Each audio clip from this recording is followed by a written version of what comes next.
Okay, tell you what, got a fairly small group, but why don't we go ahead and get started? Don't want to penalize folks that joined us here on time. Like I said, I think by shifting it back an hour to 2 o'clock from 1 o'clock, may have lost a few folks, but why don't we go ahead and get started with introductions? This is the PPACG October 25th, 2023 air quality meeting. And I'll just go around and identify folks online. And if you can just say who you are, who you're with, and what you do there, that would be super. But my name is Andy Gunning. I'm the executive director here for the Pikes Peak Area Council of Governments. And let's go to Kevin. I'm Kevin Shrewsbury with Colorado Springs Utilities, and I'm a environmental specialist here. Very good. Thank you, Kevin. Yarek. Good afternoon. So my name is Yarek Crick. I'm from Manitou Springs, private citizen, but working with utility data and air quality data. Very good. Thank you, sir. Good to see you. Jessica. Hi, Jessica Cooper with Fort Carson. Super. Thank you for joining us. Welcome. Monty. Hey, Andrew. Yeah, this is Monty McVeigh. I'm with the Air Force Environmental Engineer Center, and I'm the air quality subject matter specialist. Very good. Good to see you, sir. Rick Coffin. Thanks, Andy. I'm Rick Coffin with the Air Pollution Control Division at PPACG, and I'm the supervisor of our general SIP unit. Good deal. Very good. Thank you so much. Let me see. Jared. Good afternoon, everyone. Jared Verner with the Pikes Peak Area Council of Governments. Thank you. And then Cheryl's running the show, I think, from behind the screen. Hey, Cheryl. But I think I got everybody. Small group, but a lot of good information to cover today. And if there's no public comments, we'll just jump right into our next item, our information item. Curious how things went this year. I'm sure we all are as far as our ozone readings. Seems like it was a relatively decent year, but I appreciate Rick being willing to kind of update us on how things look this summer. So yeah, with that, let me turn it over to Rick. Yeah, thanks, Andy. And yeah, you're right. It was a relatively good year as far as our ozone levels are concerned.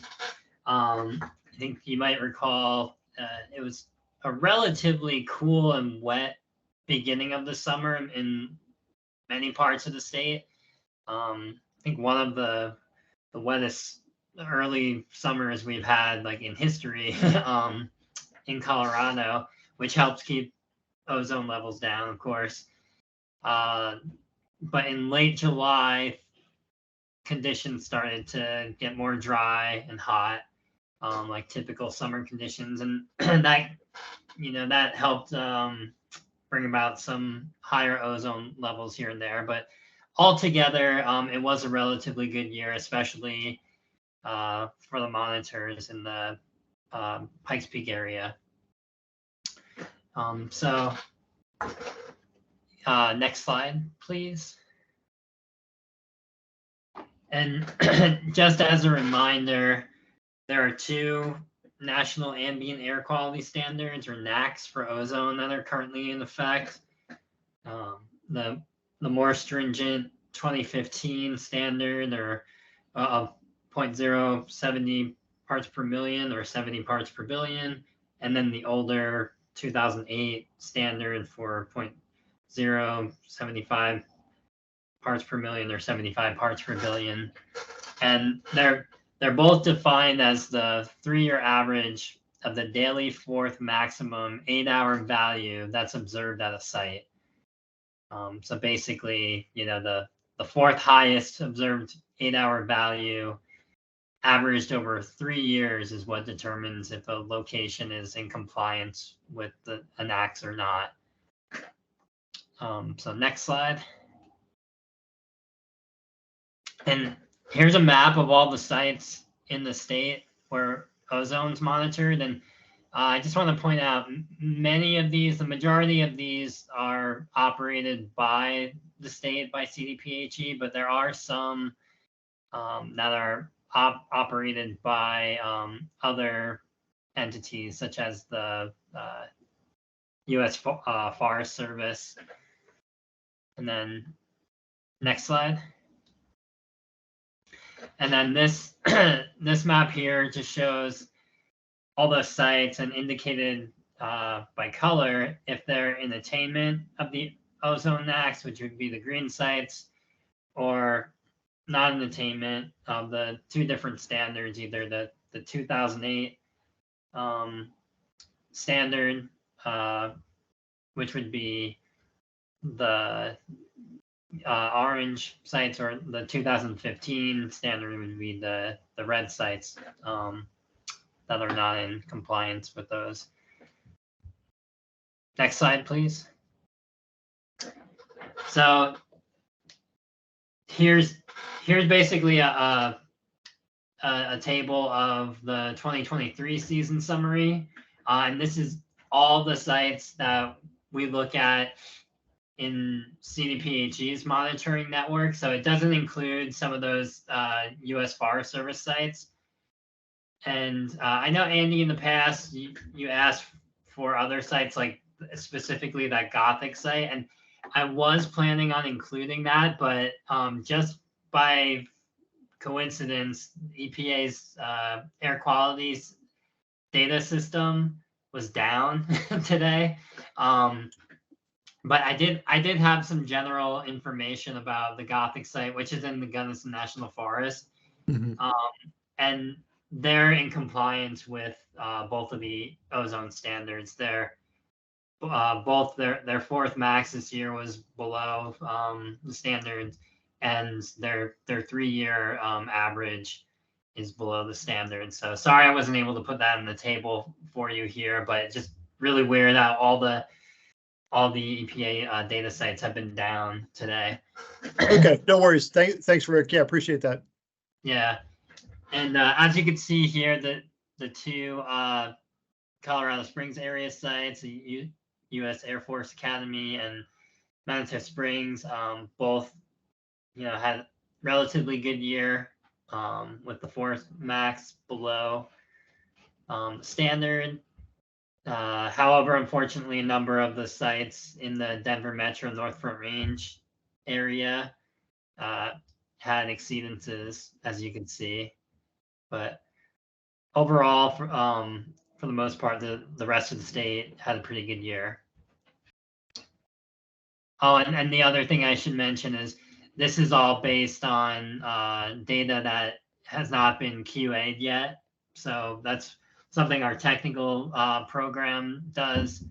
After the season's over, it's kind of an ongoing thing. And then I believe next year, all that will be finalized. But this should be fairly accurate. Next slide. And then I just have a couple of graphs here for the Colorado Springs area sites. So again, this is just showing it going back, a couple decades. Again, these actually past couple of years, we had some relatively good years at Manitou Springs and U.S. Air Force Academy sites below both of the standards. And next slide.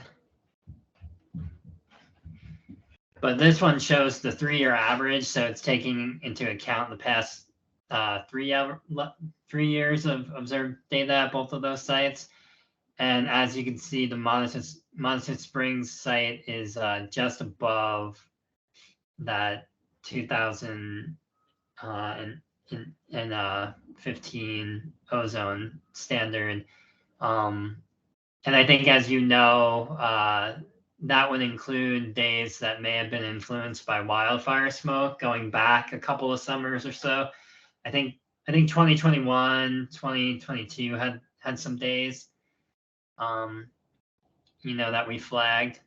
So Yeah, and I know, sorry to interrupt real quick, Rick, but I think we sent the letters for the 2020, August 2020 wildfires, are like the three largest ones in state history, where we made a request to see if we can have those submitted to EPA as an exceptional events request. And I get the fact that the state wasn't going to move on those because that's a lot of data collection to submit that on to EPA. But since that wasn't going to make a difference in the most recent 3-year average, that was my understanding as far as why there really wasn't any movement on those. But yeah, 2020, things really blew up, and 2021 also had a couple of bad smoke influence days, it looks like.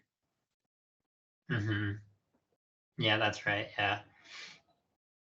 Yeah, this year, even it wasn't a bad wildfire year, and I guess it wouldn't make a difference anyway because our fourth max was below both of the standards. But I looked it up, and there was one day that was possibly influenced by wildfire smoke at the Manitou site, one day in May.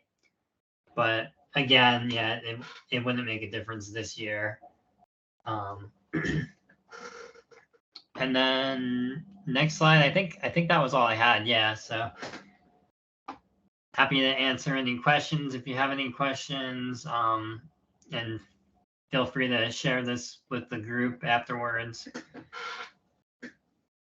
Yeah, thank you, Rick. Appreciate it. Yeah, we'll send the slides out so everybody's got them. But any questions from the group? Yeah, Rick, this is Monty. I was wondering for the Denver Metro Northern Front Range, are they going to be redesignated to extreme non-attainment? That's a good question. I can't say for sure. I guess, things aren't looking good. But that, I think it just depends on, how things continue to go, and how EPA chooses to go forward with their next action to designate areas under the ozone standards. So what's the timeline for that determination? Actually, I'm not 100% clear on that, but I believe it is in the next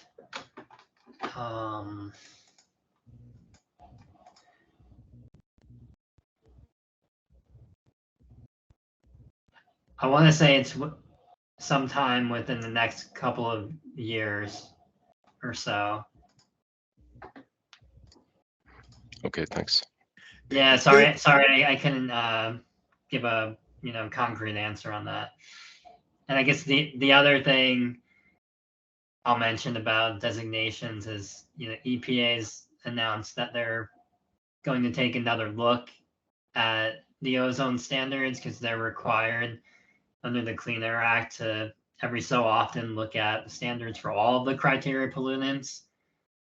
And there's a national scientific advisory committee that meets and provides recommendations to EPA.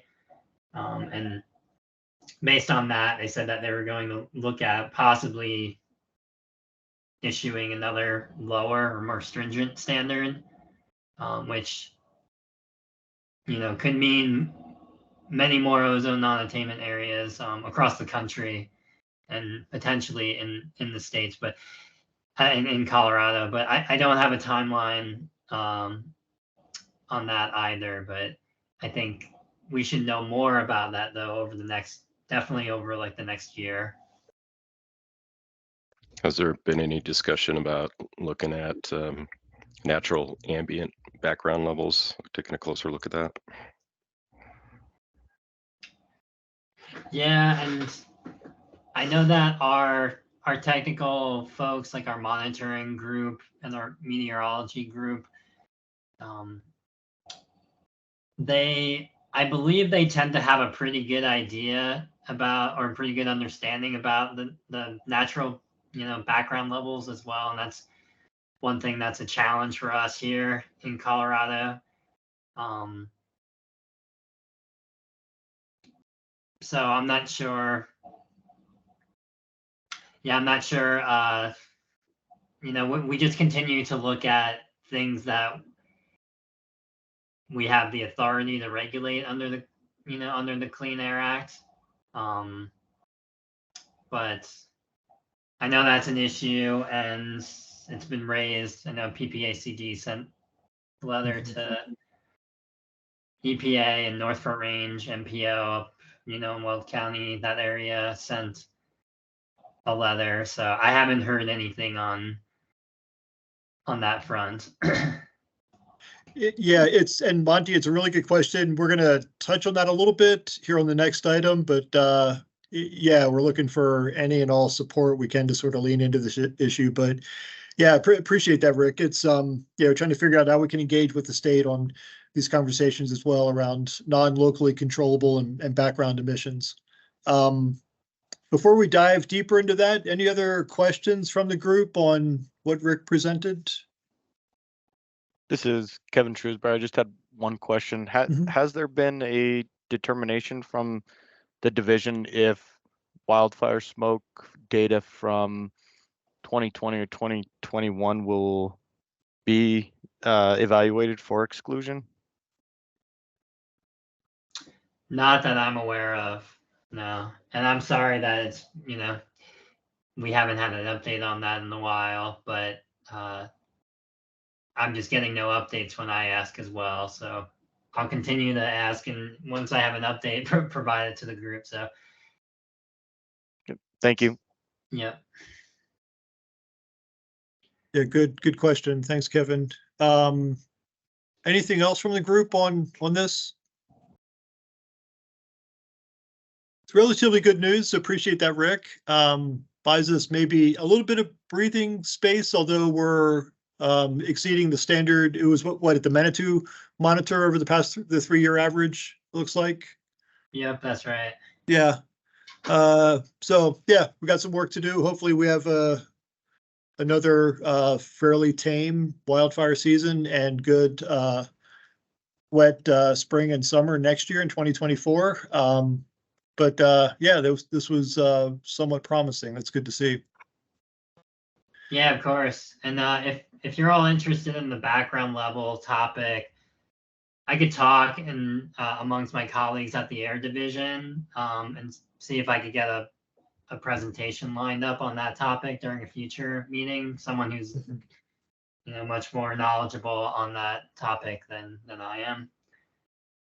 Yeah, I think we'd love to hear that. So that's good. We'll take you up on that, Rick. So whenever you guys are ready, yeah, we'll talk more offline and figure out how and when to get that scheduled. But that would be great. All right, sounds good.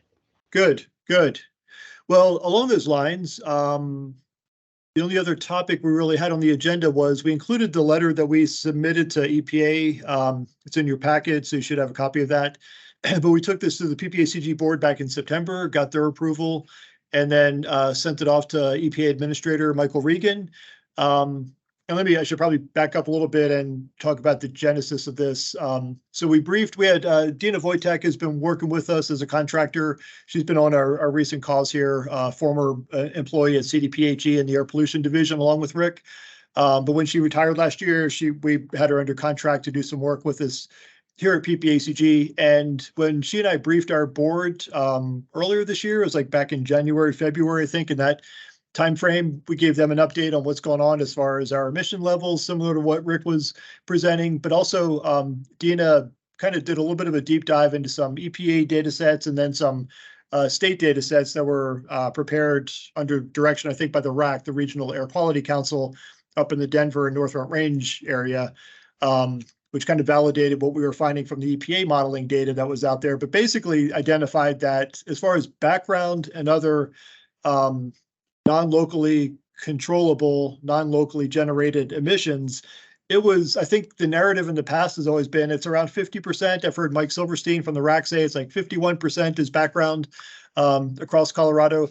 Well, what we were finding in the EPA data and verified by the RAC data is that we were closer to 80 to 90% within the Pikes Peak region, and for a variety of reasons. And I'm not sure that I can explain all those reasons, but that was kind of alarming. And actually, Jared, yeah, if you want to scroll up a little bit, yeah, let's start there on that table. This is a chart that shows USAF, the USAFA monitor, and then below that is the Manitou monitor, and then the Gothic monitor that Rick mentioned that we've got an interest in as well, because that's way out in the middle of nowhere and there's not much up there but elk and antelope, but they're they've got a pretty high background level and not exceeding the standard, but they're up there pretty high.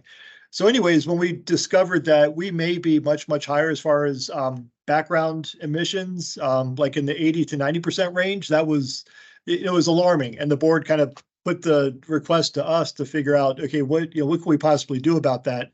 At the same time, there's a group that we work with, engage with periodically across the Intermountain West, and it's called an Intermountain West Metropolitan Planning Organization Alliance, or MPOs. It's basically urbanized areas that do transportation planning and air quality planning, starting off in the Four Corner states, initially in Arizona, New Mexico, Colorado, Utah.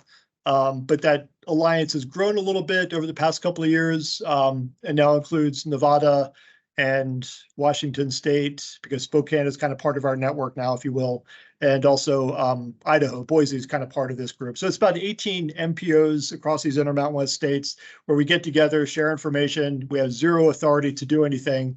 But when we met back in the spring, I raised the notion of, hey, is anybody else in your other Western regions having issues with high levels of background ozone?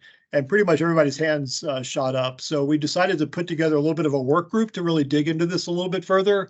So we've been working since the spring with meetings about every other month with folks from Phoenix, from Salt Lake City, Boise, the Fort Collins area up in Weld and Larimer County, and the North Front Range MPO, and us here at PPACG. So pretty much the five of us, but a few others have been kind of like tuning in and then tuning out as well, and really decided, there's really not much relief within the existing Clean Air Act to deal with background, except with some kind of limited exceptions, one being exceptional events that we could pursue, and another one being international emissions, possibly, where we could try to seek some additional relief. But without asking for a specific solution, we all kind of decided, let's kind of put some pressure on EPA to highlight this issue, let them know that we're all dealing with a lot of uncontrollable emissions. And if we're responsible for trying to stay within the standard, the ozone standards, but we only generate, say, 10 to 20% of the emissions, we need some help from EPA, obviously, to figure this out. So that's basically been our request. The Phoenix metro area kind of took the first step and fired off a letter to the EPA administrator back in June, and included their federal delegation in that correspondence as well. We followed up in September with this letter that you have now as well, and basically, amplified what they were saying in the Phoenix area, but fine-tuning the message for what's going on in the Pikes Peak area. And we highlighted again the monitors that we have at USAFA and Manitou Springs, and also compared it with this really far outlier monitor way up in the mountains in Gunnison County, the Gothic monitor, to say, there's something really squirrely going on. If we're showing that the Colorado, and that's the orange highlighted column here, CO is Colorado, parts per billion, and the percentage, if that's at or below 10% based on the EPA modeling data at our two monitors and also at the Gothic monitor, there's really, there's something going on here, but where we also have numbers that are at or exceeding the federal standard. So we've fired off our letter, engaged with our federal delegation members, and kind of where things stand right now is we're waiting for a response back from EPA. I know in the Arizona instance, they've had a meeting with EPA headquarters and their region, Region 9. They met the end of September, had a really good discussion apparently, but no real commitments at this point to change anything. This is going to be a super heavy lift and something that we're going to have to keep at for quite a while here. So we're kind of at a similar stage here where we're requesting a meeting between PPACG and our friends up in the North Front Range MPO in Fort Collins, Weld and Larimer counties, to meet with EPA headquarters and Region 8. But I'm also waiting on a response back to the letter that we sent about a month and a half ago now. So once I get that response back, we're going to hopefully re-engage and see if we can get set something up in early 2024 to A, again, highlight this, B, let them know that we're not coming in with a specific solution right now, but we want to at least start the conversation and do so, across multiple states, multiple regions, And if we need to get our bipartisan group of federal delegation members engaged as well, we can certainly do that. But just trying to find some pathways forward for dealing with this issue that's really unique to the Intermountain West states because of our topography, our climate, our vegetation, our wildfire influences, and quite frankly, international transport as well that does impact this portion of the country much more though than back in the East Coast.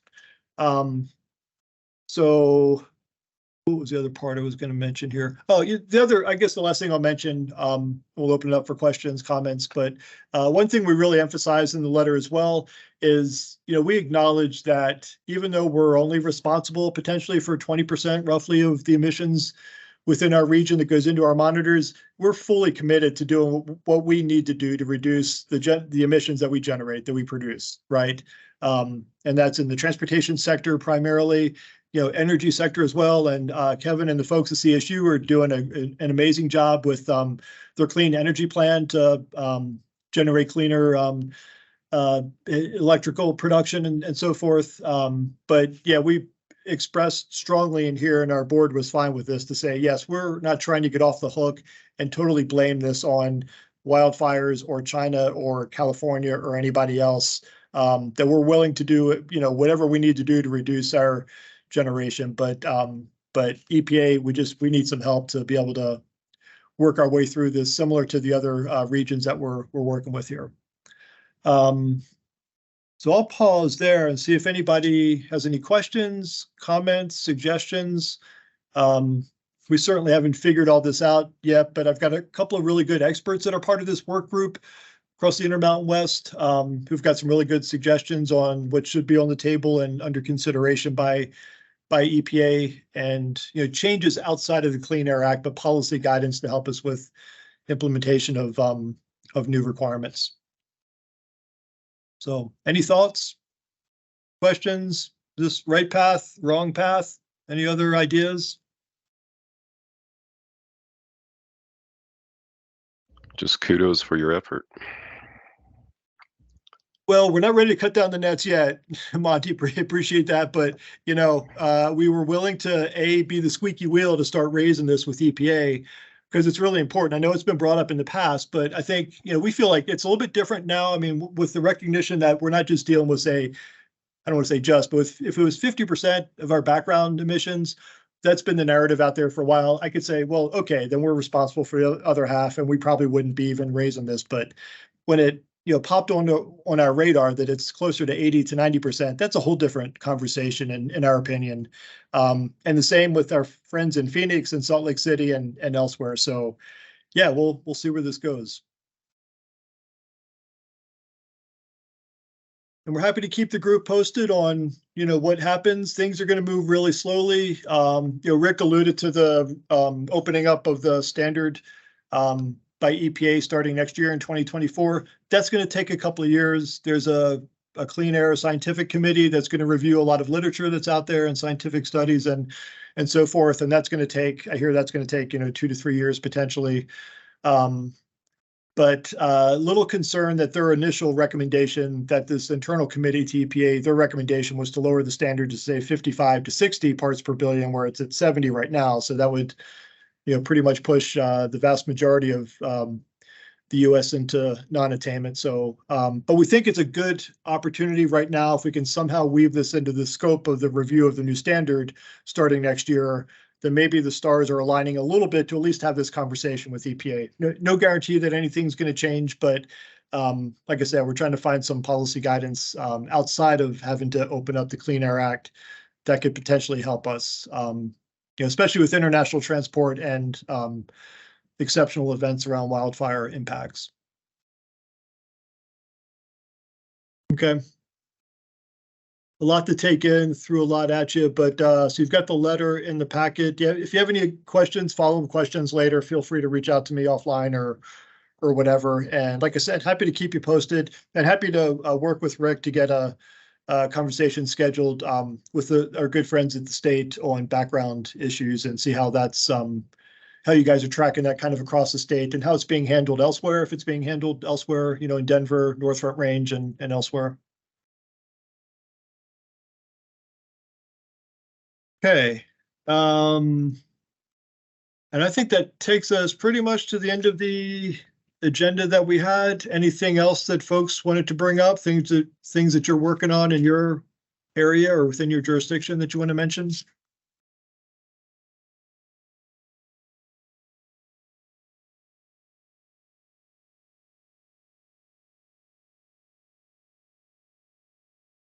Awfully quiet group out there again today.